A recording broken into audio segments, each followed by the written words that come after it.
जीवन यही है। जितने लोग सक्सेसफुल है ना, उनसे पूछो कि उन्होंने कितना स्ट्रगल पीरियड देखा। हर इंसान ऐसे ही निकलता है। ताने सबको सुनने पड़ते हैं, बुरा भला सब बोलते हैं, रिश्तेदार, पड़ोसी, परिवार, एक टाइम पे सब एंटी हो जाते हैं। लेकिन उस टाइम पे आपको सारा फोकस पढ़ने पे लगाना होता है। और जिस दिन नौकरी लग गई ना, फिर ये सब यार दोस्त रिश्तेदार फिर ये सब बड़ाई करते हैं। ये सबके साथ है, इनके साथ भी हमारे साथ सब बदल जाता है। जिस दिन आपके हाथ में गवर्नमेंट जॉब आ गई ना, तो ये मानो पूरा जीवन बदल गया। फिर ये कुछ नहीं कहेगा कोई भी। फिर सब पता है क्या कहते हैं, हमें तो पता था ये बहुत मेहनत करते हैं। भी सच्चाई ये है, तुम कितने ही अच्छे हो बैकग्राउंड से, कोई तुम्हें 1 रुपया नहीं देगा कुछ सालों बाद। ना कोई भाई सगा होता, ना कोई माँ बाप सगे होते, और ना ही कोई बहन सगी होती। अपनी कमाई खुद करनी पड़ती है हर इंसान को। यही समाज की रीत है। जितनी जल्दी अपनी बुद्धि में बैठा लोगे उतना फायदा। तुमसे 10 साल बड़े जो लोग हैं उनको देखो, कोई किसी की मदद नहीं करता।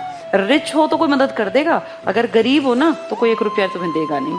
अगर तुम लग गए तो तुम्हारी कोई मदद कर देगा जरूरत। बेस्ट यूटिलाइज करो, अपने पैरों पे खड़े हो जाओ, क्योंकि तुम्हारी जिंदगी अब के 40 साल बाद तक अब की मेहनत पे डिपेंड करती है।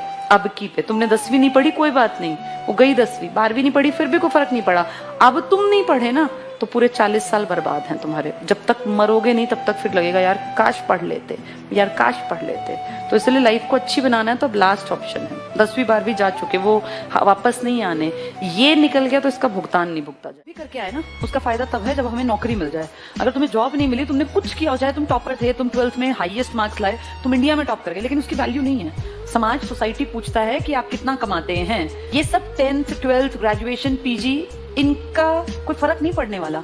इसका फर्क पड़ेगा कि अगर आपको जॉब मिल गई, गवर्नमेंट जॉब, तो हर किसी की नजरों में आपकी वैल्यू बढ़ जाएगी। तो इसलिए खूब पढ़ो, मेहनत करो, 1 साल अपने ऊपर इन्वेस्ट करो, ताकि झगड़ना, बिना बात अपने टाइम नहीं खराब करना। चुपचाप शांति से मेहनत करते रहो। जिस दिन रिजल्ट आएगा, तुम सेलेक्ट हो जाओगे, नौकरी पे तुम जाने लगोगे, अपने आप ही जवाब मिल जाएगा। और गरीबी काटने का सबसे आसान रास्ता, मैंने खुद भी ये देखा, अगर आप गरीब भी है ना, तो सिर्फ पढ़ाई से आपकी गरीबी कटेगी। भगवान ने जिस घर में जन्म दिया उसको बदल नहीं सकते। माँ बाप जैसे हैं, भाई बहन, उसको बदल नहीं सकते। बदल सकते हैं आने वाला भविष्य, कि भाई इतने काबिल बन जाएं कि माँ बाप के स्तर को भी हम बदल सकें। एक सीधा सा रास्ता है।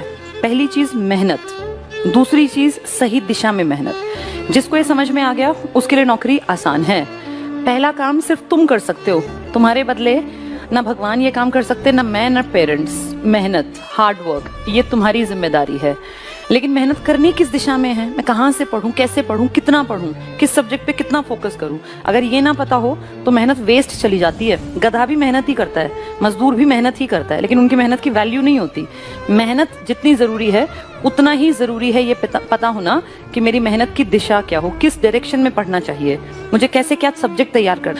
तो ये 2 चीजें हैं। मेहनत तुम्हारा पार्ट है, सही दिशा बताना हमारा पार्ट है।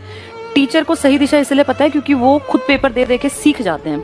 मैं जब 20 साल की थी तब मैं गवर्नमेंट जॉब में आ गई थी। मैं स्कूल में टीचर लग गई थी 20 साल की उम्र में। मेरी पहली सैलरी मुझे मिली थी 5,000 रुपए।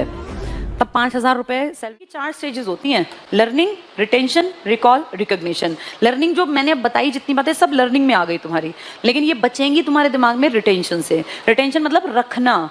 अब तुम दिमाग में इसको इस तरीके से सजाओगे तो ये रह गई। तुम्हें पता है आपातकाल 3 बार लगा, बाप बेटी ने लगवाया, और 3 राष्ट्रपति, गिरी हुई हरकत पाकिस्तान की थी, और फोन घुमाया था फखरुद्दीन जी को, और चीनी का भोग लगता है राधा कृष्ण को। तो यही तो सिस्टम है। अब पहला यंगेस्ट था लड़कियों के नाम वाला, नीलम।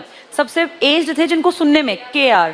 सबसे जवान मरे थे फोन वाले, फखरुद्दीन। सबसे बुजुर्ग मरे थे रामा स्वामी, राम का नाम। इसी को बोलते हैं ये सिस्टम। मैंने बता दिया, ये सब चीजें मैं बता सकती हूँ, लेकिन याद तुम्हें ही करनी पड़ेंगी। और याद करने की पहली सीढ़ी होती है समझना। चीज रट के कभी याद नहीं रहती। रटी चीज तुम 1-2 दिन बाद भूल जाओगे। जिसने कॉन्सेप्ट को समझा ना, वो चीजों को अपने दिमाग में बैठा पाएगा। ये देखो, ये बात जो तुम्हें बता रही हूँ, ये मुझे 3rd क्लास में हमारे स्कूल में हमारी टीचर ने बताई थी। और अब मैं हर बैच में कोशिश करती हूँ बच्चों को बताऊँ। बहुत अच्छी टीचर थी हमारी, रविंदर कौर। साइंस पढ़ाती थी, EVS जो आज होता है। उन्होंने बहुत अच्छे तरीके से हमें समझाया था कि हमारा दिमाग ना एक अलमारी है। जैसे घर में अलमारी होती है, कबर्ड, जिसको आप वार्डरोब कह सकते हैं, कपड़े रखने के लिए। इसमें हम सब अपने अलमारी में कपड़े रखते हैं। दिमाग एक अलमारी है, इसमें इंफॉर्मेशन रखते हैं। कुछ लोगों के कपड़े रखने का तरीका ये होता है, अपने सारे कपड़े धोए, उतारे और इकट्ठे करके उसमें ठूस दिए। अपने कपड़ों को वो ऐसे इसमें ठूस देते हैं पूरा। उन्हें खुद नहीं पता कहाँ कौन सी शर्ट है, कौन सी पैंट। कुछ लोग होते हैं सिस्टमैटिक, अपने कपड़े धुले, कपड़ों को उतार के बाहर से एक एक को प्रेस किया अच्छी तरह से।